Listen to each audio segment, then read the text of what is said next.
ਜਦੋਂ ਵੀ ਅਸੀਂ ਇੰਡੀਆ ਤੋਂ ਕੈਨੇਡਾ ਆਉਂਦੇ ਆ ਤਾਂ ਬਹੁਤ ਸਾਰੀਆਂ ਆਸਾਂ ਉਮੀਦਾਂ ਦੇ ਨਾਲ ਆਉਂਦੇ ਆ ਤੇ ਸਾਡੇ ਮਨਾਂ ਦੇ ਵਿੱਚ ਬਹੁਤ ਸਾਰੇ ਸਵਾਲ ਵੀ ਹੁੰਦੇ ਆ ਕਿ ਕੌਣ ਸਾਡੀ ਉੱਥੇ ਬਾਂਹ ਫੜੂਗਾ, ਕੌਣ ਸਾਨੂੰ ਅਵੇਅਰ ਕਰੂਗਾ, ਕੌਣ ਸਾਨੂੰ ਉੱਥੇ ਗਾਈਡ ਕਰੂਗਾ। ਇਹ ਹਰ ਇੱਕ ਦੀ ਉਮੀਦ ਹੁੰਦੀ ਆ ਤੇ ਸਾਡੀ ਵੀ ਕੋਸ਼ਿਸ਼ ਰਹਿੰਦੀ ਹੈ ਕਿ ਤੁਹਾਨੂੰ ਅਸੀਂ ਅਵੇਅਰ ਕਰੀਏ, ਕਿਸੇ ਨਾ ਕਿਸੇ ਵਿਸ਼ੇ ਦੇ ਬਾਰੇ ਤੁਹਾਨੂੰ ਨੌਲੇਜ ਦਈਏ, ਜਾਣਕਾਰੀ ਦਈਏ। ਸੋ ਅੱਜ ਆਪਾਂ ਜਿਹੜੀ ਗੱਲਬਾਤ ਕਰਨੀ ਇੱਕ ਰੀਅਲ ਸਟੇਟ ਦੇ ਬਾਰੇ ਆ ਕਿ ਜਦੋਂ ਬਾਇਰ ਹੁੰਦਾ, ਜਿਹਨੇ ਘਰ ਖਰੀਦਣਾ ਹੁੰਦਾ, ਆਪਣੇ ਪਰਿਵਾਰ ਦੇ ਨਾਲ ਸਲਾਹ ਮਸ਼ਵਰਾ ਕਰਦਾ, ਰਾਏ ਕਰਦਾ ਤੇ ਅੱਜ ਉਸ ਦੇ ਰਿਗਾਰਡਿੰਗ ਇਹ ਸਾਰੀ ਵੀਡੀਓ ਆ ਤੇ ਜਾਣਕਾਰੀ ਦੇਣਗੇ। ਮੇਰੇ ਨਾਲ ਜੁੜੇ ਨੇ ਅੱਜ ਬਲਰਾਜ ਸਿੰਘ ਲਾਲੀ ਜੀ, ਜੋ ਕਿ ਆਟਵਾ ਦੇ ਵਿੱਚ ਰੀਅਲ ਸਟੇਟ ਦਾ ਕੰਮ ਕਰ ਰਹੇ ਨੇ ਕਾਫੀ ਟਾਈਮ ਤੋਂ। ਸੋ ਇਹਨਾਂ ਦੇ ਨਾਲ ਅੱਜ ਆਪਾਂ ਗੱਲਬਾਤ ਕਰਾਂਗੇ। ਸੋ ਬਲਰਾਜ ਜੀ, ਸਭ ਤੋਂ ਪਹਿਲਾਂ ਤਾਂ ਪਿਆਰ ਭਰੀ ਸਤਿ ਸ਼੍ਰੀ ਅਕਾਲ, ਕੀ ਹਾਲ ਚਾਲ ਨੇ ਜੀ? ਬਿਲਕੁਲ ਠੀਕ ਜੀ। ਪਹਿਲਾਂ ਤਾਂ ਪਿਆਰ ਭਰੀ ਸਤਿ ਸ਼੍ਰੀ ਅਕਾਲ ਸਾਰੇ ਵਿਊਅਰਸ ਨੂੰ। ਅਵਤਾਰ ਜੀ, ਥੈਂਕ ਯੂ ਸੋ ਮਚ ਮੈਨੂੰ ਇਹ ਓਪਰਚੁਨਿਟੀ ਦੇਣ ਲਈ, ਜਿਹਦੇ ਵਿੱਚ ਆਪਾਂ ਹੋਰ ਨੌਲੇਜ ਦੇ ਸਕਦੇ ਹਾਂ ਜਿਹੜੇ ਬਾਇਰਸ ਹੈਗੇ, ਫਸਟ ਟਾਈਮ ਹੋਮ ਬਾਇਰਸ ਆ ਜਾਂ ਜਿਹੜੇ ਪਲੈਨਿੰਗ ਕਰਦੇ ਪਏ ਆ। ਤਾਂ thank you for the opportunity. Thank you. ਤੁਸੀਂ ਅੱਜ ਟਾਕ ਵਿਦ ਸਮਾਗ ਦੇ ਨਾਲ ਜੁੜੇ ਹੋ। ਆਪਾਂ ਬਹੁਤ ਸਾਰੇ ਵਿਸ਼ਿਆਂ ਤੇ ਅੱਜ ਰੀਅਲ ਸਟੇਟ ਦੇ ਰਿਗਾਰਡਿੰਗ ਆਪਾਂ ਚਰਚਾ ਕਰਨੀ ਆ। ਸੋ ਬਲਰਾਜ ਜੀ, ਗੱਲਾਂ ਬਾਤਾਂ ਸ਼ੁਰੂ ਕਰਨ ਤੋਂ ਪਹਿਲਾਂ ਮੈਂ ਤੁਹਾਡੇ ਬਾਰੇ ਜ਼ਰੂਰ ਜਾਣਨਾ ਚਾਹੁੰਦਾ ਕਿ ਤੁਸੀਂ ਆਪਣੇ ਬਾਰੇ ਦੱਸੋ ਕਿ ਕਦੋਂ ਤੁਸੀਂ ਇਸ ਫੀਲਡ ਨੂੰ ਜੁਆਇਨ ਕੀਤਾ ਤੇ ਕਿੰਨਾ ਟਾਈਮ ਹੋ ਗਿਆ ਆਟਵਾ ਦੇ ਵਿੱਚ ਤੁਹਾਨੂੰ ਕੰਮ ਕਰਦਿਆਂ ਨੂੰ? ਜੀ, ਮੇਰਾ ਬੈਕਗਰਾਉਂਡ ਹੈਗਾ, ਮੈਂ ਇੰਟਰਨੈਸ਼ਨਲ ਸਟੂਡੈਂਟ ਆਇਆ ਸੀ ਆਲਮੋਸਟ 7.5 ਸਾਲ ਪਹਿਲਾਂ ਆਟਵਾ ਦੇ ਵਿੱਚ। ਤੇ ਜਿਹੜਾ ਮੇਰਾ ਬੈਕਗਰਾਉਂਡ ਹੈਗਾ ਉਹ ਇੰਡੀਆ ਦੇ ਵਿੱਚ ਮਾਰਕੀਟਿੰਗ ਦਾ ਰਿਹਾ ਆ। ਮੈਂ ਬੈਚਲਰਸ ਕੀਤੀ, ਮਾਸਟਰਸ ਕੀਤੀ ਤੇ ਇੱਥੇ ਆ ਕੇ ਵੀ ਕੰਟੀਨਿਊ ਕੀਤਾ ਮਾਸਟਰਸ ਦੇ ਮਾਰਕੀਟਿੰਗ ਦੇ ਵਿੱਚ। ਮੇਰਾ ਜਿਹੜਾ ਇੱਥੇ ਸਟੱਡੀਜ਼ ਹੈਗੀ ਉਹ 2 ਸਾਲ ਦੀ ਹੈਗੀ ਐਲਗੋਨਕਨ ਕਾਲਜ ਦੇ ਵਿੱਚ। ਤੇ ਨਾਲ ਮੇਰਾ ਥੋੜਾ ਐਕਸਪੀਰੀਅੰਸ ਰਿਹਾ ਐਜ਼ ਅਸਿਸਟੈਂਟ ਪ੍ਰੋਫੈਸਰ ਤੇ ਨਾਲ ਰੀਟੇਲ ਦੇ ਵਿੱਚ। ਨਾਲ ਮੈਂ ਆਪਣੀ ਸਟੱਡੀਜ਼ ਸ਼ੁਰੂ ਕੀਤੀਆਂ ਰੀਅਲ ਸਟੇਟ ਲਾਇਸੈਂਸ ਦੇ ਵਿੱਚ। ਤੇ ਇਸ ਫੀਲਡ ਦੇ ਵਿੱਚ ਮੈਨੂੰ ਆਲਮੋਸਟ 4 ਇਅਰਸ ਹੋ ਗਏ ਆ। ਤੇ ਉਸ ਤੋਂ ਬਾਅਦ ਜਿਹੜੀ ਮੈਂ ਟੀਮ ਦੇ ਨਾਲ ਕੰਮ ਕਰਦਾ ਆ ਉਹ they been in the industry for 25+ years. Thank you. So ਜੇ ਆਪਾਂ ਰੀਅਲ ਸਟੇਟ ਦੀ ਗੱਲ ਕਰੀਏ, ਕਦੇ ਬ੍ਰਿਟਿਸ਼ ਕੋਲੰਬੀਆ ਐਕਸਪੈਂਸਿਵ ਹੋਇਆ ਕਰਦਾ ਸੀ, ਰਾਈਟ? ਪਰ ਹੁਣ ਓਨਟਾਰੀਓ ਬੜਾ ਮਹਿੰਗਾ ਹੁੰਦਾ ਜਾਂਦਾ ਰੀਅਲ ਸਟੇਟ ਦੇ ਵਿੱਚ। ਕੀ ਲੱਗਦਾ ਕਿ ਤੁਸੀਂ ਇੱਕ ਰੀਅਲ ਸਟੇਟ ਏਜੰਟ ਹੋ ਕਿ ਕਿਹੜੇ ਪ੍ਰੋਵਿੰਸ ਦੇ ਵਿੱਚੋਂ ਪ੍ਰਾਪਰਟੀ ਲੈਣੀ ਚਾਹੀਦੀ ਜਿੱਥੇ ਜਾ ਕੇ ਉਹ ਗਰੋ ਕਰੇ? ਜੀ, ਹਰੇਕ ਪ੍ਰੋਵਿੰਸ ਵੈਰੀ ਕਰਦਾ ਕਿ ਉੱਥੇ ਹਰੇਕ ਬਾਇਰ ਨੂੰ ਕੀ ਫੈਸਿਲਿਟੀਜ਼ ਮਿਲਦੀਆਂ, ਰਾਈਟ? ਜਿੱਦਾਂ ਕੋਈ ਪ੍ਰੋਵਿੰਸ ਦੇ ਵਿੱਚ ਬਾਇਰ ਤਾਂ ਮੂਵ ਕਰਦਾ ਕਿਉਂਕਿ ਉਹਨਾਂ ਦੀ ਉੱਥੇ ਜੌਬਸ ਲੱਗਦੀਆਂ। ਕਈ ਬਾਇਰ ਹੁੰਦੇ, ਇਨਵੈਸਟਰਸ ਹੁੰਦੇ ਆ, ਉਹਨਾਂ ਨੂੰ ਬਾਏ ਕਰਨੀ ਹੁੰਦੀ ਬਿਕਾਜ਼ ਉਹਨਾਂ ਦਾ ਬਜਟ ਹੁੰਦਾ, ਉਹਨਾਂ ਨੂੰ ਕੈਸ਼ ਫਲੋ ਗੁੱਡ ਚਾਹੀਦਾ ਹੁੰਦਾ। ਹੁਣ ਜੇ ਆਪਾਂ ਪ੍ਰੋਵਿੰਸਿਸ ਦੀ ਗੱਲ ਕਰੀਏ ਜੀ, ਸਭ ਤੋਂ ਪਹਿਲਾਂ ਗਰੋਇੰਗ 'ਤੇ ਸੀਗਾ BC। ਹੁਣ ਆਪਣਾ ਓਨਟਾਰੀਓ ਆ ਗਿਆ ਬਿਕਾਜ਼ ਇੱਥੇ ਬਹੁਤ ਜ਼ਿਆਦਾ ਓਪਰਚੁਨਿਟੀਜ਼ ਡੇ ਬਾਏ ਡੇ ਖੁੱਲ੍ਹਦੀਆਂ ਪਈਆਂ। ਫੋਰ ਐਗਜ਼ਾਮਪਲ ਆਪਾਂ ਆਟਵਾ ਦੀ ਐਗਜ਼ਾਮਪਲ ਦਈਏ ਤਾਂ ਆਪਣੇ ਐਮਾਜ਼ੋਨ ਸੈਂਟਰਸ ਨੇ ਬਹੁਤ ਮਾਈਗ੍ਰੇਸ਼ਨ ਲੈ ਕੇ ਆਉਂਦੀ ਆ ਫਰੋਮ ਵੈਨਕੂਵਰ, ਫਰੋਮ ਟੋਰਾਂਟੋ, ਜਿਹਦੇ ਵਿੱਚ ਕੀ ਹੋਇਆ ਕਿ everyone is looking to buy because ਉਹ ਆਫਕੋਰਸ ਚਾਹੁੰਦੇ ਆ ਕਿ ਸਾਡਾ ਆਪਣਾ ਘਰ ਹੋਵੇ। ਉਹਦੇ ਵਿੱਚ ਕੀ ਹੈ ਕਿ there is more demand than supply. ਇਸ ਕਰਕੇ ਜਿਹੜਾ ਪ੍ਰਾਈਸਿਸ ਜਿਹੜੀਆਂ ਇਨਕਰੀਜ਼ ਹੁੰਦੀਆਂ ਤਾਂ ਕਿ ਸਾਡੇ ਕੋਲ ਇੰਨੀ ਸਪਲਾਈ ਨਹੀਂ ਹੈਗੀ। ਇੱਕ ਆਪਾਂ ਜੇ ਗੱਲ ਕਰੀਏ, ਜਦੋਂ ਬਾਇਰ ਏਜੰਟ ਕੋਲੇ ਅਪਰੋਚ ਕਰਦਾ, ਉਹਦੇ ਮਾਈਂਡਸੈਟ ਬਾਰੇ ਗੱਲਬਾਤ ਕਰਨੀ ਆਪਾਂ ਵੀ ਕਿੱਦਾਂ ਦਾ ਹੋਣਾ ਚਾਹੀਦਾ, ਉਹਨੂੰ ਕਿਹੜੀਆਂ ਚੀਜ਼ਾਂ ਪਹਿਲਾਂ ਪ੍ਰਪੇਅਰ ਕਰਕੇ ਉਹਦੇ ਕੋਲ ਆਉਣਾ ਚਾਹੀਦਾ ਹੈਗਾ? ਬਹੁਤ ਵਧੀਆ ਕੁਐਸਚਨ ਹੈ ਜੀ ਤੁਹਾਡਾ। ਬਾਇਰ ਦਾ ਫਸਟ ਸਟੈਪ ਜਿਹੜਾ ਹਰੇਕ ਰੀਅਲ ਸਟੇਟ ਏਜੰਟ ਚਾਹੁੰਦਾ ਕਿ ਇੱਕ ਬਾਇਰ ਕਰਕੇ ਆਵੇ ਆਪਣੇ ਵੱਲੋਂ ਹੋਮਵਰਕ, ਉਹ ਹੁੰਦਾ ਜੀ ਪ੍ਰੀ ਅਪਰੂਵਲ ਪ੍ਰੋਸੈਸ। ਉਹਦੇ ਵਿੱਚ ਕੀ ਹੁੰਦਾ ਕਿ ਉਹਨਾਂ ਦਾ ਫਾਈਨੈਂਸਿਸ ਦੇ ਵਿੱਚ ਉਹਨਾਂ ਨੂੰ ਥੋੜਾ ਪਿਕਚਰ ਕਲੀਅਰ ਹੋ ਜਾਂਦੀ ਹੈ ਕਿ ਸਾਡਾ ਪਰਚੇਜ਼ਿੰਗ ਪਾਵਰ ਕੀ ਆ, ਅਸੀਂ ਕਿੰਨੇ ਦਾ ਘਰ ਬਾਏ ਕਰ ਸਕਦੇ ਹਾਂ ਆਫਟਰ ਜਿੰਨੀ ਡਾਊਨ ਪੇਮੈਂਟ ਉਹਨਾਂ ਕੋਲ ਹੈਗੀ ਆ, ਪਲੱਸ ਜਿੱਦਾਂ ਦੀ ਜੌਬਸ ਉਹ ਕਰਦੇ ਆ। ਉਹਦੇ ਵਿੱਚ ਕੀ ਹੈਗਾ ਕਿ ਬਾਇਰ 2 ਤਰ੍ਹਾਂ ਦੇ ਆਉਂਦੇ, ਇੱਕ ਆਉਂਦੇ ਫਸਟ ਟਾਈਮ ਹੋਮ ਬਾਇਰਸ ਸਾਡੇ ਕੋਲ ਆਉਂਦੇ, ਇੱਕ ਆਉਂਦੇ ਇਨਵੈਸਟਰ ਬਾਇਰ। ਜਿਹੜੇ ਫਸਟ ਟਾਈਮ ਹੋਮ ਬਾਇਰਸ ਹੁੰਦੇ ਆ ਉਹਨਾਂ ਦਾ ਹੁੰਦਾ ਕਿ ਸਾਡੇ ਕੋਲ ਮਾਈਂਡਸੈਟ ਹੁੰਦਾ ਕਿ ਅਸੀਂ ਕੁਛ ਵੀ as a real estate investment ਕਰਨਾ ਚਾਹੁੰਦੇ, ਚਾਹੇ ਉਹ ਛੋਟੀ ਇਨਵੈਸਟਮੈਂਟ ਹੋਵੇ ਚਾਹੇ ਵੱਡੀ, ਅਸੀਂ ਰੀਅਲ ਸਟੇਟ ਓਨ ਕਰਨਾ ਚਾਹੁੰਦੇ ਹਾਂ। ਵੇਅਰ ਐਜ਼ ਇਨਵੈਸਟਰ ਬਾਇਰ ਹੁੰਦਾ ਆ, ਉਹਦਾ ਹੁੰਦਾ ਕਿ ਆਲਰੇਡੀ ਓਨ 2 ਪ੍ਰੋਪਰਟੀਜ਼, ਮੈਂ 3rd ਪ੍ਰੋਪਰਟੀ ਲੈਣੀ ਆ ਤੇ ਮੇਰਾ ਕੈਸ਼ ਫਲੋ ਪੋਜ਼ਿਟਿਵ ਹੋਣਾ ਚਾਹੀਦਾ ਜਾਂ ਮੇਰੇ ਇੰਨਾ ਬ੍ਰੇਕ ਇਵਨ ਹੋਣਾ ਚਾਹੀਦਾ। ਹੁਣ ਇਹ ਬਾਇਰ ਦੇ ਕੰਪਲੀਟਲੀ ਮਾਈਂਡਸੈਟ 'ਤੇ ਡਿਪੈਂਡ ਕਰਦਾ ਕਿ ਜੇ ਤਾਂ ਬਾਇਰ ਬਿਲਕੁਲ ਪ੍ਰੋਸਾਈਜ਼ ਹੈਗਾ ਕਿ ਮੈਂ ਆਹੀ ਲੋਕੇਸ਼ਨ ਲੈਣੀ ਆ ਤੇ ਆਹੀ ਮੇਰਾ ਬਜਟ ਆ ਤਾਂ ਮੈਨੂੰ ਇੱਦਾਂ ਸਿਮਿਲਰ ਪ੍ਰੋਪਰਟੀ ਚਾਹੀਦੀ, ਉਹਦੇ ਵਿੱਚ ਕੀ ਕਿ ਰੀਅਲ ਸਟੇਟ ਏਜੰਟ ਦਾ ਰੋਲ ਪਲੇ ਹੁੰਦਾ, ਜਿਹਦੇ ਵਿੱਚ ਰੀਅਲ ਸਟੇਟ ਏਜੰਟ ਕਹਿੰਦਾ ਕਿ ਓਕੇ ਤੁਹਾਡੇ ਜੋ ਅਪਰੂਵਲ ਹੈ ਉਹਦੇ ਵਿੱਚ ਤੁਹਾਨੂੰ ਇਹ ਫੈਸਿਲਿਟੀਜ਼, ਇਹ ਪ੍ਰੋਪਰਟੀਜ਼ ਮਿਲ ਸਕਦੀਆਂ, ਜਿਹਦੇ ਵਿੱਚ ਫਿਰ ਬਾਇਰ ਹੌਲੀ ਹੌਲੀ ਆਪਣਾ ਮਾਈਂਡਸੈਟ ਬਣਾਉਂਦਾ ਓਕੇ ਕਿ ਮੈਂ ਆਹ ਪ੍ਰੋਪਰਟੀਜ਼ ਆਹ ਲੋਕੇਸ਼ਨ ਸਿਲੈਕਟ ਕਰਨੀ ਹੈ। ਓਕੇ, ਤੁਸੀਂ ਇੱਕ ਰੀਅਲ ਸਟੇਟ ਏਜੰਟ ਹੋ, ਤੁਹਾਡੇ ਅਕੋਰਡਿੰਗ ਤੁਹਾਡੀਆਂ ਕੀ ਰਿਸਪੌਂਸਿਬਿਲਿਟੀਜ਼ ਬਣਦੀਆਂ ਬਾਇਰ ਨੂੰ ਲੈ ਕੇ ਘਰ ਦਿਖਾਉਣ ਤੋਂ ਪਹਿਲਾਂ ਤੇ ਕਲੋਜ਼ਿੰਗ ਤੋਂ ਪਹਿਲਾਂ? ਜੀ ਦੇਖੋ, ਜਿਹੜਾ ਬਾਇੰਗ ਪ੍ਰੋਸੈਸ ਹੈ ਇਹ ਕਈ ਬਾਇਰਸ ਲਈ ਬਹੁਤ ਸਟ੍ਰੈਸਫੁਲ ਹੋ ਸਕਦਾ ਹੈ, ਸਪੈਸ਼ਲੀ ਜਿਹੜੇ ਫਸਟ ਟਾਈਮ ਹੋਮ ਬਾਇਰਸ ਹੈ, ਕਿਉਂਕਿ ਤੁਸੀਂ ਦੇਖੋ ਜਿਨ੍ਹਾਂ ਨੇ ਫਸਟ ਟਾਈਮ ਹੋਮ ਬਾਏ ਕਰਨਾ ਉਹਨਾਂ ਲਈ ਫਸਟ ਐਕਸਪੀਰੀਅੰਸ ਹੈ। As a real estate agent ਤੁਹਾਡਾ ਇਹ ਰਿਸਪੌਂਸਿਬਿਲਿਟੀ ਬਣਦੀ ਹੈ ਕਿ ਤੁਸੀਂ ਸਾਰੇ ਪ੍ਰੋਸੈਸ ਨੂੰ ਈਜ਼ ਆਊਟ ਕਰੋ, ਥੋੜ੍ਹਾ ਸਟ੍ਰੈਸ ਫਰੀ ਅਤੇ ਹੈਸਲ ਫਰੀ ਬਣਾਓ। ਉਹਦੇ ਵਿੱਚ ਤੁਸੀਂ ਕੀ ਕਰ ਸਕਦੇ ਆ as a real estate agent, ਤੁਸੀਂ ਪੂਰੇ ਪ੍ਰੋਸੈਸ ਨੂੰ ਬ੍ਰੇਕ ਡਾਊਨ ਕਰ ਸਕਦੇ ਆ। ਪਹਿਲਾਂ ਉਹਨਾਂ ਨੂੰ ਫਰਸਟ ਸਟੇਜ ਦਾ ਗੋ ਥਰੂ ਕਰਨ ਦਿਓ ਵਿਚ ਇਜ਼ ਫਾਈਨੈਂਸਿੰਗ। ਉਹਦੇ ਵਿੱਚ ਉਹਨਾਂ ਨੂੰ ਕੰਫਰਟੇਬਲ ਕਰੋ ਕਿ ਤੁਸੀਂ ਇੰਨਾ ਪਰਚੇਜ਼ਿੰਗ ਪਾਵਰ ਤੁਹਾਡੇ ਕੋਲ ਹੈਗੀ ਆ। ਦੂਸਰਾ, ਉਹਨਾਂ ਨਾਲ ਮੀਟਿੰਗ ਕਰੋ 1-on-1 ਦੇ ਵਿੱਚ ਉਹਨਾਂ ਨੂੰ ਥੋੜ੍ਹੀ ਹੋਰ ਗਾਈਡੈਂਸ ਦਿਓ, ਲੋਕੇਸ਼ਨ ਦੀ, ਪ੍ਰੋਪਰਟੀਜ਼ ਦੀ। ਉਹਦੇ ਵਿੱਚ ਬਿਲਡਰਸ ਆ ਗਿਆ ਜਿਹਦੇ ਵਿੱਚ ਥੋੜ੍ਹਾ ਤੁਹਾਡਾ ਬਾਇਰ ਈਜ਼ ਆਊਟ ਹੋ ਜਾਂਦਾ, ਰਾਈਟ। ਫਿਰ ਉਸ ਤੋਂ ਬਾਅਦ ਜਦੋਂ ਤੁਸੀਂ ਥੋੜ੍ਹੀ ਬਹੁਤੀ ਪ੍ਰੋਪਰਟੀਜ਼ ਉਹਨਾਂ ਨੂੰ ਸ਼ੋਅ ਕਰਦੇ ਆ, ਜਦੋਂ ਮਾਰਕੀਟ ਦੇ ਵਿੱਚ ਲੈ ਕੇ ਜਾਂਦੇ ਆ, ਆਪਾਂ ਜਿਹਨੂੰ ਕਹਿੰਦੇ ਆ ਹਾਊਸ ਹੰਟਿੰਗ ਕਹਿ ਦਿੰਦੇ ਆ, ਅਤੇ ਉਹਦੇ ਵਿੱਚ ਜਦੋਂ ਵੀ ਉਹ ਕੋਈ ਪ੍ਰੋਪਰਟੀ ਦੇਖਦੇ ਆ ਉਹਨਾਂ ਨੂੰ ਫੀਡਬੈਕ ਦਿਓ ਉਸ ਪ੍ਰੋਪਰਟੀ ਦੇ ਬਾਰੇ, ਉਹਨਾਂ ਨੂੰ ਬੈਕ ਐਂਡ ਫੋਰਥ ਕਮਿਊਨੀਕੇਸ਼ਨ ਕਰੋ। ਇਹਦੇ ਵਿੱਚ ਕਮਿਊਨੀਕੇਸ਼ਨ ਇੱਕ ਬਹੁਤ ਵੱਡੀ ਕੀ ਹੈ ਜਿਹਦੇ ਵਿੱਚ ਉਹਨਾਂ ਕੋਲ ਬਹੁਤ ਸਾਰੇ ਕੁਐਸਚਨ ਹੁੰਦੇ ਐਜ਼ ਫਸਟ ਟਾਈਮ ਹੋਮ ਬਾਇਰ, ਉਹਨਾਂ ਨੂੰ ਸੈਟੀਸਫਾਈ ਕਰੋ ਉਹ ਕੁਐਸਚਨਸ ਦੇ ਨਾਲ। ਅਤੇ ਉਸ ਤੋਂ ਬਾਅਦ ਜਿਹੜਾ ਲਾਸਟ ਪ੍ਰੋਸੈਸ ਹੈਗਾ ਉਹ ਹੈਗਾ ਲੋਇਰ। ਇਹਦੇ ਲਾਸਟ ਤਿੰਨੋਂ ਪ੍ਰੋਸੈਸਿਸ ਦੇ ਵਿੱਚ ਕੀ ਹੁੰਦਾ, ਕਈ ਵਾਰ ਬਾਇਰ ਦੇ ਵਿੱਚ ਮਿਕਸ ਅਪ ਹੋਇਆ ਹੁੰਦਾ, ਰਾਈਟ। ਦੇ ਹੱਲੇ ਉਹਨਾਂ ਦੀ ਫਾਈਨੈਂਸਿੰਗ ਨਹੀਂ ਗੋ ਥਰੂ ਹੋਈ ਹੁੰਦੀ ਅਤੇ they are looking for the house already. So ਕਈ ਵਾਰ ਬੈਕਵਰਡ ਚੱਲਦਾ ਕਲਾਇੰਟ। ਸੋ ਇਹਦੇ ਵਿੱਚ ਰੀਅਲ estate ਏਜੰਟ ਦੀ ਰਿਸਪੌਂਸਿਬਿਲਿਟੀ ਹੁੰਦੀ ਉਹਨਾਂ ਨੂੰ ਸਟੈਪ ਬਾਏ ਸਟੈਪ ਲੈ ਕੇ ਜਾਣਾ ਤਾਂ ਕਿ ਉਹਨਾਂ ਨੂੰ ਜਿਹੜਾ ਪ੍ਰੋਸੈਸ ਹੈਗਾ ਉਹ ਈਜ਼ੀ ਲੱਗੇ ਅਤੇ ਹੈਸਲ ਫਰੀ ਅਤੇ ਸਟ੍ਰੈਸ ਫਰੀ ਟ੍ਰਾਂਜੈਕਸ਼ਨ ਹੋਵੇ। Okay, thank you. ਆਪਾਂ ਦੇਖਿਆ ਕਈ ਲੋਕ ਪੁਰਾਣੇ ਘਰ ਲੈਂਦੇ ਨੇ, 30 ਸਾਲ ਪੁਰਾਣੇ, 40 ਸਾਲ ਪੁਰਾਣੇ, ਪਰ ਕਈ ਲੋਕ ਨਵੇਂ ਘਰ ਪ੍ਰੈਫਰ ਕਰਦੇ ਨੇ, ਚਾਹੇ ਉਹਨਾਂ ਨੂੰ ਟਾਈਮ ਲੱਗ ਜੇ ਘਰ ਨੂੰ। ਬੁਕਿੰਗ ਦੇਖਦੇ ਆ ਕਿ 2 ਸਾਲ ਦੀ ਹੁੰਦੀ ਹੈ, 3 ਸਾਲ ਦੀ ਹੁੰਦੀ ਹੈ। ਤੁਹਾਡੇ ਅਕੋਰਡਿੰਗ ਕੀ ਲੱਗਦਾ ਕਿ ਨਵੇਂ ਘਰ ਸਹੀ ਨੇ ਜਾਂ ਪੁਰਾਣੇ ਘਰ ਲੈਣੇ ਚਾਹੀਦੇ ਨੇ? ਇਨ ਫਿਊਚਰ ਦੇ ਵਿੱਚ ਸਹੀ ਇਨਵੈਸਟਮੈਂਟ ਕਿੱਥੇ ਆ? ਜੀ ਇਹ ਟੋਟਲੀ ਬਾਇਰ ਦੀ ਪ੍ਰੈਫਰੈਂਸ 'ਤੇ ਡਿਪੈਂਡ ਕਰਦਾ। ਜੇ ਆਪਾਂ ਨਵੇਂ ਘਰਾਂ ਦੀ ਗੱਲ ਕਰੀਏ ਤਾਂ ਨਵੇਂ ਘਰ ਦੇ ਵਿੱਚ ਇਹ ਹੈ ਕਿ ਕਈ ਬਾਇਰ ਕਲਾਇੰਟ ਕਹਿੰਦੇ ਆ ਕਿ ਅਸੀਂ ਅਸੀਂ ਕੁਝ ਵੀ ਘਰ ਦੇ ਵਿੱਚ ਕੰਮ ਨਹੀਂ ਕਰਨਾ ਚਾਹੁੰਦੇ, we want a peace of mind ਜਿਹਦੇ ਵਿੱਚ ਤੁਹਾਨੂੰ ਥੋੜ੍ਹੀ ਵਾਰੰਟੀ ਮਿਲੇ ਘਰ ਦੇ ਵਿੱਚ, ਅਤੇ ਅਸੀਂ ਨਿਊ ਪ੍ਰੈਫਰ ਕਰਦੇ ਹਾਂ। ਉਹਦੇ ਵਿੱਚ as a real estate agent ਤੁਹਾਡਾ ਫਰਜ਼ ਬਣਦਾ ਕਿ ਉਹਨਾਂ ਨੂੰ ਗਾਈਡ ਕਰੋ ਕਿ ਕਿਹੜੇ ਬਿਲਡਰਸ ਵਧੀਆ ਹੈ, ਕਿਹੜੀ ਲੋਕੇਸ਼ਨ ਇਨ ਦਾ ਲੌਂਗ ਰਨ ਵਧੀਆ ਰਹੂਗੀ, ਕਿਉਂਕਿ ਜਿਹੜਾ ਨਿਊ ਘਰ ਹੁੰਦਾ ਹੈ ਉਹਦੇ ਵਿੱਚ ਸਾਰੀ ਨਿਊ ਕਮਿਊਨਿਟੀ ਹੁੰਦੀ, ਉਹਨੇ ਹੌਲੀ ਹੌਲੀ ਡਿਵੈਲਪ ਹੋਣਾ, ਰਾਈਟ। ਜੇ ਤੁਸੀਂ ਕਿਸੇ ਕਮਿਊਨਿਟੀ ਦੇ ਵਿੱਚ ਜਾਂਦੇ ਜਿਹੜਾ will take a time to develop, ਥੋੜ੍ਹਾ ਜਿਹਾ ਬਾਇਰ ਲਈ ਉਹ ਨੈਗੇਟਿਵ ਸਾਈਡ 'ਤੇ ਜਾਂਦਾ। ਵੇਅਰ ਐਜ਼ ਓਲਡ ਹਾਊਸਿਸ ਦੇ ਵਿੱਚ ਕੀ ਹੁੰਦਾ, ਜਿਹਨੂੰ ਆਪਾਂ ਯੂਜ਼ਡ ਹਾਊਸਿਸ ਕਹਿ ਦਿੰਦੇ ਹਾਂ, ਯੂਜ਼ਡ ਹਾਊਸ ਦੇ ਵਿੱਚ ਬਾਇਰ ਨੂੰ ਬਹੁਤ ਜ਼ਿਆਦਾ ਓਪਰਚੁਨਿਟੀ ਮਿਲਦੀ ਹੈ ਕਿ ਸਿਲੈਕਸ਼ਨ ਕਰਨ ਦੇ ਵਿੱਚ, ਕਿਉਂਕਿ ਇਨਵੈਂਟਰੀ ਥੋੜ੍ਹੀ ਜ਼ਿਆਦਾ ਹੁੰਦੀ ਹੈ। ਲੋਕੇਸ਼ਨ ਦੀ ਪ੍ਰੈਫਰੈਂਸ ਹੁੰਦੀ, ਜਿਹੜਾ ਤੁਸੀਂ ਘਰ ਓਲਡਿੰਗਸ ਦੇ ਵਿੱਚ ਕੰਪੇਅਰ ਕਰ ਸਕਦੇ, ਨਾਲ ਕਨਾਟਾ ਦੇ ਵਿੱਚ ਕਰ ਸਕਦੇ ਹਾਂ ਸੇਮ ਬਿਲਡਰ ਦਾ, ਰਾਈਟ। ਉਹਦੇ ਵਿੱਚ ਇੱਕ ਤਾਂ ਬੈਨੀਫਿਟ ਇਨ ਦਾ ਲੌਂਗ ਰਨ ਇਹ ਰਹਿੰਦਾ ਓਲਡ ਵਰਸਿਸ ਨਿਊ, ਕਿ ਜਿਹੜਾ ਯੂਜ਼ਡ ਘਰ ਹੁੰਦਾ ਉਹਦੇ ਵਿੱਚ ਤੁਹਾਨੂੰ ਅਪਲਾਇੰਸਿਸ ਸਾਰੇ ਨਾਲ ਮਿਲਦੇ ਆ, ਰਾਈਟ। ਫੈਂਸਿੰਗ ਹੋਈ ਹੁੰਦੀ, ਕਈਆਂ ਦੇ ਵਿੱਚ ਡਰਾਈਵੇ ਐਕਸਟੈਂਡਡ ਹੁੰਦਾ। ਜਿਹੜਾ ਨਿਊ ਘਰ ਹੁੰਦਾ ਉਹਦੇ ਵਿੱਚ ਤੁਹਾਡੇ ਐਕਸਪੈਂਸਿਸ ਫਰੋਮ ਦ ਡੇ 1 ਹੁੰਦੇ ਆ। ਤੁਹਾਨੂੰ ਬਿਲਡਰ ਘਰ ਦੇ ਸਕਦਾ, ਬਟ ਉਹਦੇ ਵਿੱਚ ਤੁਸੀਂ ਸਾਰਾ ਕੁਝ ਆਪ ਐਡ ਕਰਨਾ, ਭਾਵੇਂ ਅਪਲਾਇੰਸਿਸ ਹੋਣ ਅਤੇ ਭਾਵੇਂ ਡਰਾਈਵੇ ਹੋਵੇ, ਭਾਵੇਂ ਫੈਂਸਿੰਗ ਹੋਵੇ। ਅਤੇ as a first time home buyer ਤੁਹਾਨੂੰ ਆਪਣੇ ਬਾਇਰ ਨੂੰ ਥੋੜ੍ਹਾ ਗਾਈਡ ਕਰਨਾ ਪੈਂਦਾ ਕਿ ਹਾਂ ਓਕੇ ਤੁਸੀਂ ਨਵਾਂ ਘਰ ਲੈ ਸਕਦੇ ਆ, ਬਟ ਇਹ ਆਫਟਰ ਐਕਸਪੈਂਸਿਸ ਤੁਹਾਨੂੰ ਕੰਸੀਡਰ ਕਰਨੇ ਪੈਣੇ। ਜਿਹੜਾ ਯੂਜ਼ਡ ਹੁੰਦਾ ਉਹਦੇ ਵਿੱਚ ਉਹਨਾਂ ਨੂੰ ਰੈਡੀ ਟੂ ਯੂਜ਼ ਮਿਲਦਾ। Okay, thank you. ਸੋ ਦੇਖਿਆ ਗਿਆ ਕਿ ਇਸ ਮੁਲਕ ਦੇ ਵਿੱਚ ਜਿਹੜਾ ਵੀ ਫਸਟ ਹੋਮ ਬਾਇਰ ਆ ਉਹਨੂੰ ਬਹੁਤ ਸਾਰੇ ਬੈਨੀਫਿਟਸ ਮਿਲਦੇ ਨੇ। ਫੋਰ ਐਗਜ਼ਾਮਪਲ ਆਪਾਂ ਕਹਿ ਸਕਦੇ ਹਾਂ ਕਿ ਉਹਨੂੰ ਜਿਹੜੀ ਡਾਊਨ ਪੇਮੈਂਟ ਉਹ ਘੱਟ ਕਰਨੀ ਪੈਂਦੀ ਦੂਜਿਆਂ ਦੇ ਮੁਕਾਬਲੇ। ਹਾਂਜੀ। ਇਸ ਤੋਂ ਇਲਾਵਾ ਹੋਰ ਕਿਹੜੇ ਬੈਨੀਫਿਟਸ ਨੇ ਫਸਟ ਹੋਮ ਬਾਇਰ ਦੇ ਲਈ?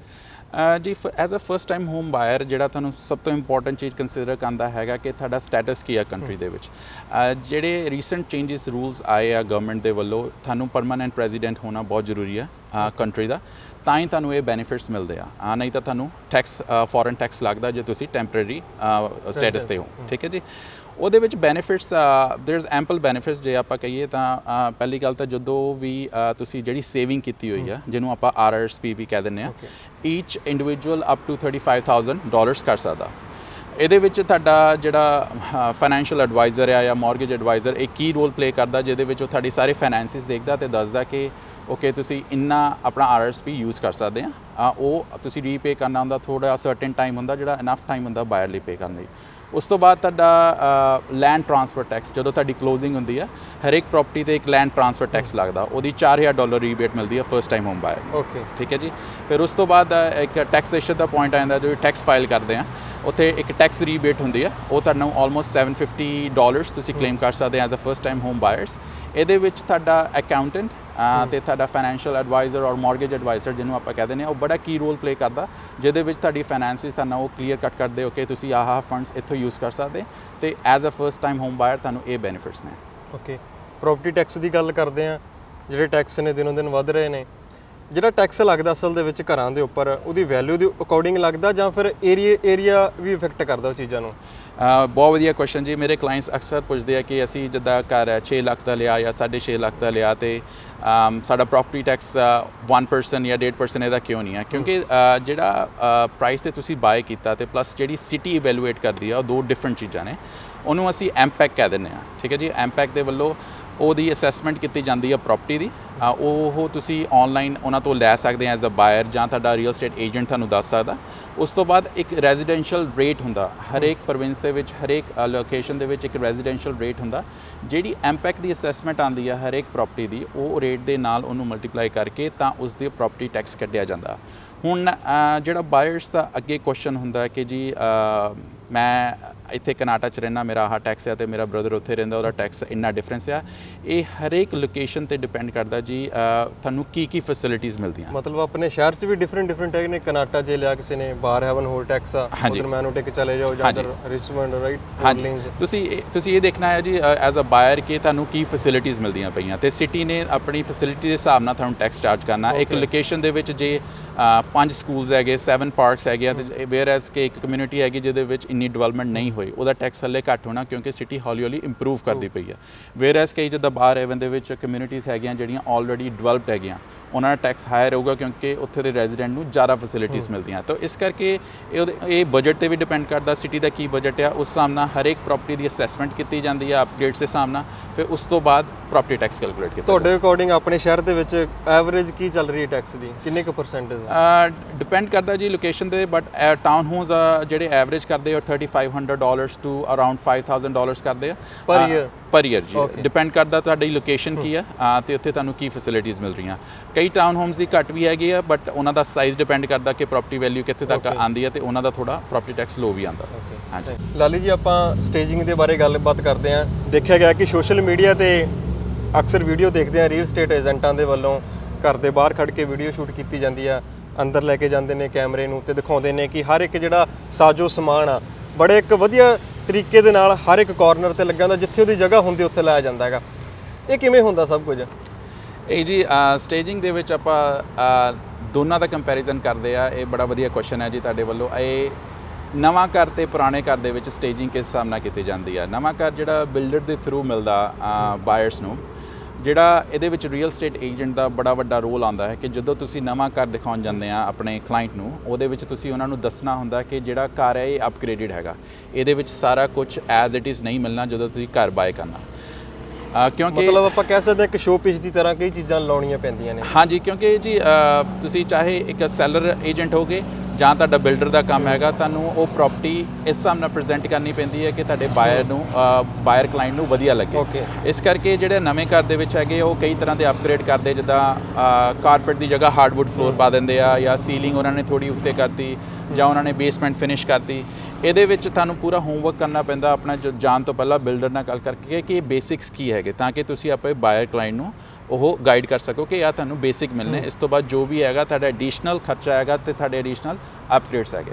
ਹੁਣ ਜੇ ਆਪਾਂ ਗੱਲ ਕਰੀਏ ਓਲਡ ਹਾਊਸਿਸ ਦੀ, ਜਿਹੜਾ ਸੈਲਰ ਏਜੰਟ ਹੈਗਾ ਆ ਉਹਨੇ ਮੇਕ ਸ਼ੋਰ ਕਰਨਾ ਹੈ ਕਿ ਪ੍ਰੋਪਰਟੀ ਨੀਟ ਐਂਡ ਕਲੀਨ ਹੋਵੇ ਤੇ ਬਾਇਰ ਨੂੰ ਇੱਕ ਵਾਈਬ ਮਿਲੇ। ਜਦੋਂ ਘਰ ਦੇ ਵਿੱਚ ਐਂਟਰ ਕਰਦੇ ਆ ਉਹਨਾਂ ਨੂੰ ਇੱਕ ਫੀਲਿੰਗ ਮਿਲੇ ਜਿਹਦੇ ਵਿੱਚ ਉਹਨਾਂ ਨੂੰ ਲੱਗੇ ਕਿ ਹਾਂਜੀ, ਜੇ ਮੈਂ ਆਪਣਾ ਡਾਈਨਿੰਗ ਟੇਬਲ ਲਾਣਾ ਤਾਂ ਮੈਂ ਇੱਥੇ ਲਗਾਉਣਾ, ਜੇ ਮੈਂ ਆਪਣਾ ਸੋਫਾ ਲਗਾਉਣਾ ਤਾਂ ਮੈਂ ਇੱਥੇ ਲਗਾਉਣਾ।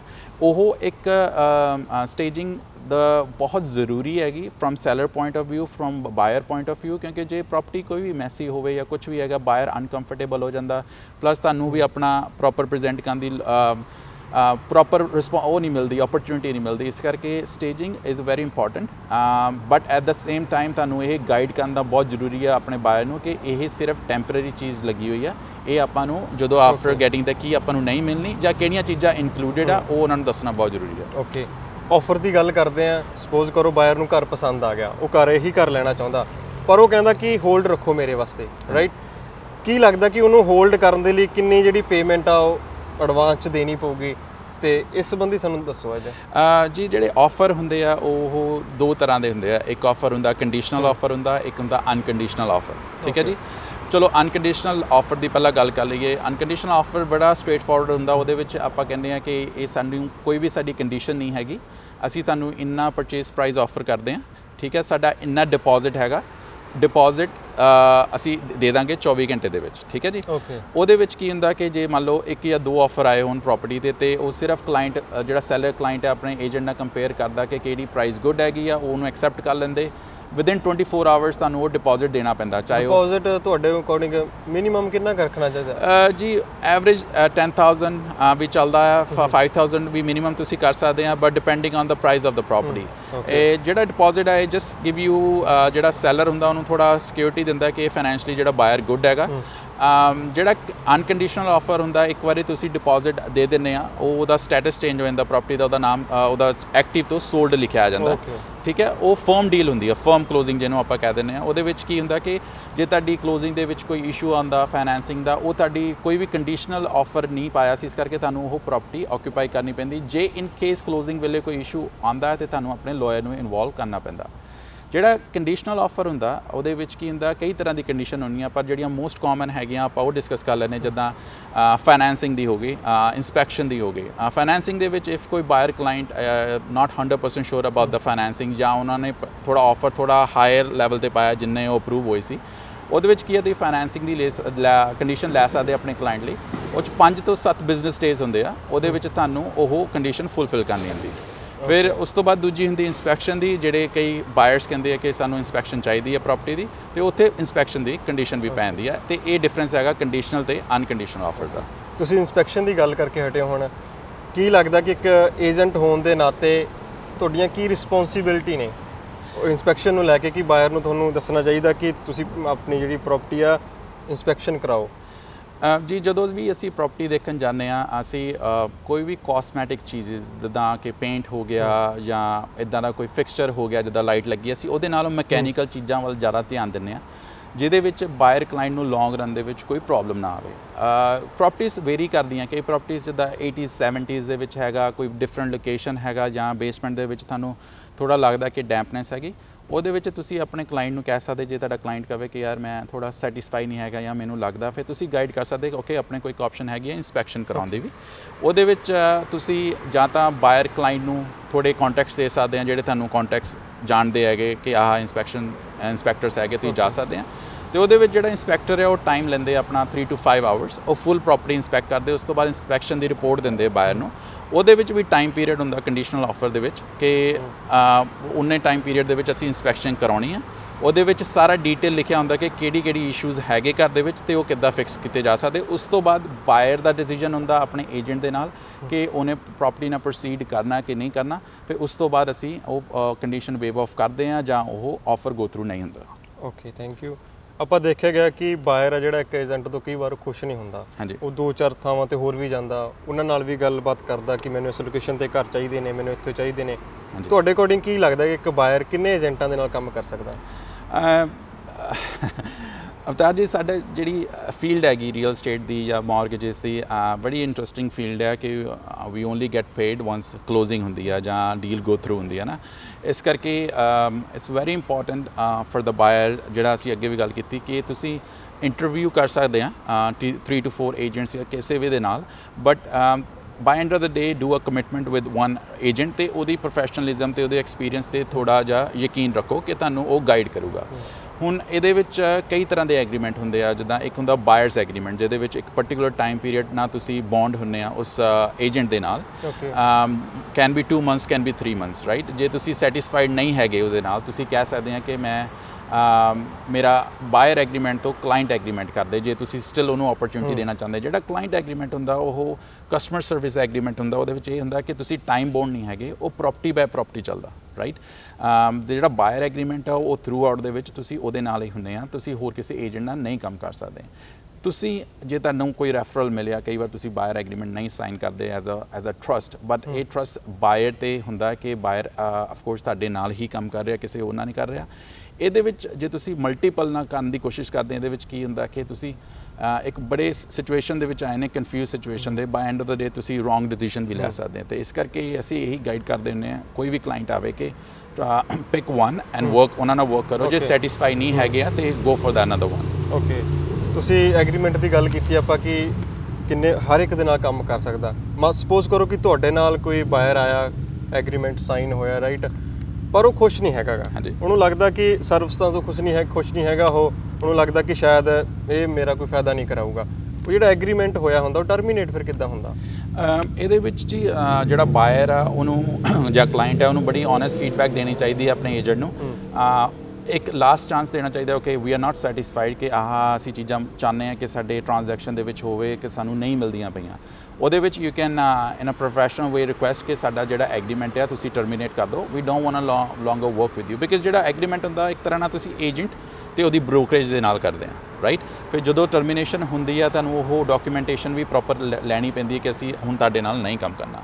ਉਹਦੇ ਵਿੱਚ ਬਾਇਰ ਇੱਕ ਵਾਰੀ ਟਰਮੀਨੇਟ ਹੋ ਜਾਵੇ ਤੁਸੀਂ ਦੂਜੇ ਏਜੰਟ ਨਾਲ ਕੰਮ ਕਰ ਸਕਦੇ ਆ। But before you go to other agent ਤੁਹਾਨੂੰ ਉਹਨੂੰ ਸਾਰੇ ਡਾਕੂਮੈਂਟ ਸ਼ੇਅਰ ਕਰਨੇ ਚਾਹੀਦੇ ਕਿ ਅਸੀਂ ਆਹ ਸਾਈਨ ਕੀਤਾ ਹੋਇਆ ਸੀ ਤੇ ਆਹ ਟਰਮੀਨੇਸ਼ਨ ਦੇ ਆ, ਤਾਂ ਕਿ ਉਹ ਸਾਰਾ ਕੁਝ ਰੀਡ ਕਰ ਸਕੇ ਐਂਡ ਕੋਈ ਵੀ ਗ੍ਰੇ ਏਰੀਆ ਨਾ ਰਵੇ ਜਿਹਦੇ ਵਿੱਚ ਤੁਹਾਨੂੰ ਕੁਝ ਵੀ ਇਫੈਕਟ ਹੋਵੇ ਇਨ ਦ ਲੌਂਗ ਰਨ।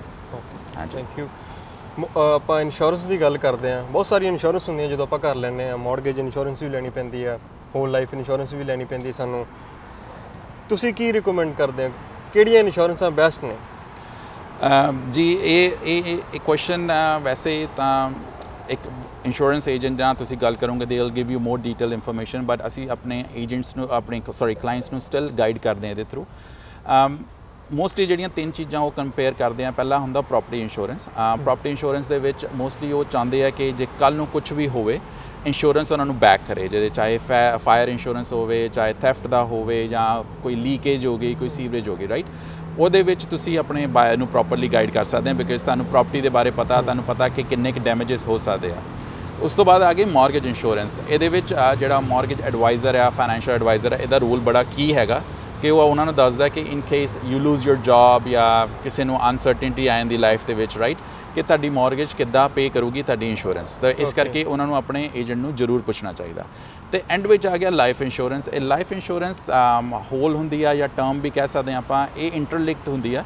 ਇਹਦੇ ਵਿੱਚ ਮੌਰਗੇਜ ਜਾਂ ਤੁਹਾਡੀ ਪ੍ਰਾਪਰਟੀ ਦਾ ਕੋਈ ਲੈਣਾ ਦੇਣਾ ਨਹੀਂ ਹੁੰਦਾ, ਬਟ ਇਹਦੇ ਵਿੱਚ ਇਹ ਹੁੰਦਾ ਕਿ in case someone loses a life, right, ਤੇ ਉਹਦੇ ਵਿੱਚ ਤੁਹਾਨੂੰ ਕਿੰਨੀ ਲਮਸਮ ਅਮਾਊਂਟ ਮਿਲਦੀ ਆ। ਇਹਦੇ ਵਿੱਚ as a buyer client we always guide them ਕਿ ਤੁਸੀਂ ਆਹ ਇੰਸ਼ੋਰੈਂਸ ਏਜੰਟਸ ਨੂੰ ਅਪਰੋਚ ਕਰੋ ਤੇ ਨੌਲੇਜ ਲਵੋ। ਫਿਰ ਉਹ ਸਾਡੇ ਕੋਲ ਜੇ ਕੁਐਸਚਨ ਆਨ ਪ੍ਰਾਪਰਟੀ ਦੇ related we can definitely answer. Okay, buyer ਨੇ ਹੁਣ ਤੁਹਾਡੇ ਤੋਂ ਘਰ ਵੀ ਲੈ ਲਿਆ, ਤੁਸੀਂ ਉਹਨੂੰ ਚਾਬੀਆਂ ਵੀ ਦੇਤੀਆਂ, ਚਲੋ ਜੀ ਉਹ ਆਪਣੇ ਘਰ ਰਹਿਣਾ ਸ਼ੁਰੂ ਹੋ ਗਿਆ।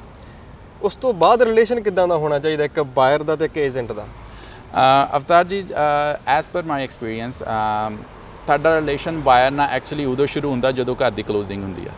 ਕਿਉਂਕਿ ਇੱਕ ਹੁੰਦਾ ਟ੍ਰਾਂਜੈਕਸ਼ਨ ਕਰਨੀ, ਇੱਕ ਹੁੰਦਾ ਰਿਲੇਸ਼ਨਸ਼ਿਪ ਬਣਾਉਣਾ। ਜਿਹੜਾ ਰਿਲੇਸ਼ਨਸ਼ਿਪ ਆ ਉਹ ਤੁਹਾਡਾ ਜਿਹੜੇ ਘਰ ਲੈ ਕੇ ਦਿੱਤਾ ਤੇ ਜਿਹਨੂੰ ਫੈਮਿਲੀ ਨੂੰ ਲੈ ਕੇ ਦਿੱਤਾ ਉਹ ਬਹੁਤ ਜ਼ਰੂਰੀ ਆ। ਬਿਕਾਜ਼ ਆਈ ਹੈਵ ਐਕਸਪੀਰੀਅੰਸ ਕਿ ਜਦੋਂ ਵੀ ਬਾਇਰ ਘਰ ਦੇ ਵਿੱਚ ਮੂਵ ਕਰਦਾ ਉਹਨੂੰ ਅਸਲੀ ਪ੍ਰੋਬਲਮਸ ਉਦੋਂ ਸ਼ੁਰੂ ਹੁੰਦੀਆਂ, ਜਿੱਦਾਂ ਕਿ ਆਹ ਕੁਐਸਚਨ ਹੋ ਗਿਆ, ਮੈਂ ਆਹ ਕਿੱਥੋਂ ਬਾਏ ਕਰਾਂ, ਮੈਂ ਆਹ ਕਿੱਦਾਂ ਕਰਾਵਾਂ, ਤੁਹਾਨੂੰ ਕੋਈ ਹੈਂਡੀਮੈਨ ਜਾਣਦਾ ਹੈ। ਉਹ ਤੁਸੀਂ ਰਿਲੇਸ਼ਨਸ਼ਿਪ ਰੱਖੋਗੇ ਤਾਂ ਉਹ ਬੜਾ ਲੌਂਗ ਲਾਸਟਿੰਗ ਰਹਿਣਾ। ਉਹਨਾਂ ਨੇ ਅੱਗੇ ਤੁਹਾਨੂੰ ਰੈਫਰਲ ਵੀ ਦੇਣਾ, ਵਰਕ ਵੀ ਦੇਣਾ, ਆਪਣੇ ਕਲਾਇੰਟਸ ਨੂੰ ਵੀ, ਆਪਣੇ ਫਰੈਂਡਸ ਨੂੰ ਵੀ ਰੈਫਰ ਕਰੋਗੇ, ਬਟ ਉਹ ਰੈਫਰਲ ਦੀ ਵੈਲਿਊ ਹੋਣੀ ਚਾਹੀਦੀ ਕਿ ਤੁਸੀਂ ਉਹਨਾਂ ਨਾਲ ਰਿਲੇਸ਼ਨਸ਼ਿਪ ਕੰਟੀਨਿਊ ਕੀਤਾ।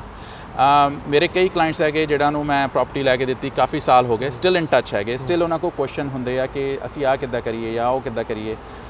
ਇਸ ਕਰਕੇ ਤੁਹਾਡਾ ਰਿਲੇਸ਼ਨਸ਼ਿਪ ਜਿਹੜਾ ਹੁੰਦਾ ਉਹ ਲੌਂਗ ਲਾਸਟਿੰਗ ਹੋਣਾ ਚਾਹੀਦਾ ਤੁਹਾਡੇ ਬਾਇਰ ਕਲਾਇੰਟ ਦੇ ਨਾਲ। ਤੇ ਤੁਸੀਂ ਹਮੇਸ਼ਾ ਜਦੋਂ ਵੀ ਤੁਹਾਨੂੰ ਰੀਚ ਆਊਟ ਕਰਨ ਤੁਸੀਂ ਅਪਰੋਚੇਬਲ ਹੋਣੇ ਚਾਹੀਦੇ ਤੇ ਉਹਨਾਂ ਨੂੰ ਸੈਟੀਸਫੈਕਸ਼ਨ ਗਰੰਟਿਡ ਦਿਓ। Thank you. ਸੋ ਦੋਸਤੋ, ਬਲਰਾਜ ਸਿੰਘ ਲਾਲੇ ਜੀ ਦੇ ਸਕਰੀਨ ਦੇ ਥੱਲੇ ਨੰਬਰ ਆ ਰਹੇ ਨੇ, ਤੁਸੀਂ ਜਦੋਂ ਵੀ ਇਹਨਾਂ ਨੂੰ ਕਾਲ ਕਰ ਸਕਦੇ ਹੋ, ਪੁੱਛ ਸਕਦੇ ਹੋ, ਨੌਲੇਜ ਲੈ ਸਕਦੇ ਹੋ। ਇਹਨਾਂ ਦੇ ਆਫਿਸ ਦਾ ਐਡਰੈਸ ਵੀ ਆ ਰਿਹਾ, ਤੁਸੀਂ ਉੱਥੇ ਜਾ ਸਕਦੇ ਹੋ, ਗੱਲਬਾਤ ਕਰ ਸਕਦੇ ਹੋ, ਹਰ ਇੱਕ ਇਸ਼ੂ ਦੇ ਬਾਰੇ ਕੀ ਤੁਹਾਡੇ ਕੁਐਸਚਨ ਨੇ ਡਿਸਕਸ ਕਰ ਸਕਦੇ ਹੋ। ਸੋ ਲਾਲੇ ਜੀ, ਬਹੁਤ ਵਧੀਆ ਲੱਗਾ ਤੁਹਾਡੇ ਨਾਲ ਮਿਲ ਕੇ। ਅੱਜ ਆਪਾਂ ਬਾਇਰ ਦੇ ਰਿਲੇਟਡ ਗੱਲਾਂ ਕੀਤੀਆਂ ਨੇ, ਉਹਨੂੰ ਅੱਜ ਬਹੁਤ ਇਨਫੋਰਮੇਸ਼ਨ ਦਿੱਤੀ ਆ ਕਿ ਕੋਸ਼ਿਸ਼ ਕਰਾਂਗੇ ਕਿ ਤੁਹਾਨੂੰ ਜਿਹੜੀ ਇਹ ਨੌਲੇਜ ਆ ਪਸੰਦ ਆਈ ਹੋਊਗੀ। Thank you so much. Thank you so much Avtar. Thank you so much. So ਮੈਂ ਵੀ ਇੱਕ ਐਡਵਾਈਸ ਦੇਣਾ ਚਾਹੁੰਦਾ ਸਾਰਿਆਂ ਨੂੰ, ਜੇ ਤੁਸੀਂ ਵੀ ਘਰ ਲੈਣ ਬਾਰੇ ਸੋਚ ਰਹੇ ਹੋ, ਇੱਕ ਬਾਇਰ ਹੋ ਤੁਸੀਂ, ਤਾਂ ਸਾਨੂੰ ਇੱਕ ਵਧੀਆ ਏਜੰਟ ਦੇ ਨਾਲ ਮਿਲਣਾ ਚਾਹੀਦਾਗਾ। ਉਹਦੇ ਨਾਲ ਬੈਠ ਕੇ ਸਾਰੀ ਆਪਣੇ ਪ੍ਰੋਬਲਮਾਂ ਉਹਨੂੰ ਦੱਸਣੀਆਂ ਚਾਹੀਦੀਆਂ ਨੇ। ਫਿਰ ਹੀ ਜਿਹੜੇ ਮਸਲੇ ਨੇ, ਛੋਟੀਆਂ ਗਲਤੀਆਂ ਨੇ, ਸੁਧਾਰ ਹੋ ਸਕਦੀਆਂ ਨੇ। ਕੀ ਤੁਹਾਡਾ ਬਜਟ ਆ ਉਹ ਇੱਕ ਏਜੰਟ ਜਿਹੜਾ ਦੱਸ ਸਕਦਾ ਕਿ ਤੁਸੀਂ ਇੰਨੇ ਲਈ ਆਹ ਚੀਜ਼ਾਂ ਕਰ ਸਕਦੇ ਹੋ, ਆਹ ਚੀਜ਼ਾਂ ਨਹੀਂ ਕਰ ਸਕਦੇ, ਆਹ ਤੁਹਾਡੇ ਲਈ ਲੋਕੇਸ਼ਨ ਵਧੀਆ, ਆਹ ਤੁਹਾਡੇ ਲਈ ਬੱਚਿਆਂ ਲਈ ਸਕੂਲ ਆਹ ਨੇੜੇ ਪਊਗਾ, ਆਹ ਤੁਹਾਡੇ ਕੰਮ ਦੀ ਲੋਕੇਸ਼ਨ ਆਹ ਸਹੀ ਰਹੂਗੀ। ਸੋ ਸਾਨੂੰ ਚਰਚਾ ਕਰਨੀ ਚਾਹੀਦੀ ਆ। ਸੋ ਇੱਕ ਵਾਰ ਫਿਰ ਤੁਹਾਡਾ ਥੈਂਕ ਯੂ। ਟਾਕ ਵਿਦ ਸਮਾਗ ਦੇ ਵਿੱਚ ਤੁਸੀਂ ਅੱਜ ਆਏ ਹੋ, ਆਪਾਂ ਗੱਲਬਾਤ ਕੀਤੀ ਹੈ। ਸੋ ਅਗਲੇ ਹਫਤੇ ਆਪਾਂ ਮਿਲਾਂਗੇ ਇੱਕ ਨਵੀਂ ਪਰਸਨੈਲਿਟੀ ਦੇ ਨਾਲ। ਸੋ ਜੁੜੇ ਰਹੋ ਟਾਕ ਵਿਦ ਸਮਾਗ ਦੇ ਨਾਲ। Thank you so much. Thank you.